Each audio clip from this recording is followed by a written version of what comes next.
মটনের স্বাদের এই রুই মাছের রেসিপি অবশ্যই বাড়িতে ট্রাই করুন। আমি এখানে বেশ বড় মাপের রুই মাছ নিয়েছি, ভালো করে ধুয়ে নেওয়া।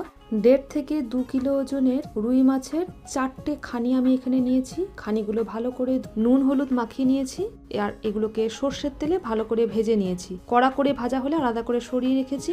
এবারে ওই একই মাছ ভাজার তেল আমি একটা কড়াইয়ে নিয়ে নিয়েছি, বড় টেবিল চামচের 3 চামচ মতন।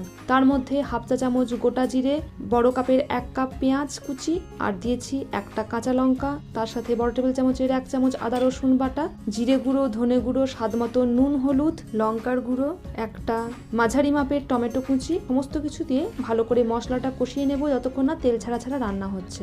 1 কাপ গরম জল দিয়ে মশলা কষিয়ে মাছগুলো দিয়ে দেব বেশ লো থেকে মিডিয়াম আঁচে। গায়ে লাগা লাগা করে মাছগুলো রান্না হলে একদম শেষে গরম মশলা দিয়ে নামিয়ে দেব। গরম ভাত বা মিষ্টি পোলাওয়ের সাথে পরিবেশন করুন রুই মাছের ভুনার এই রেসিপি।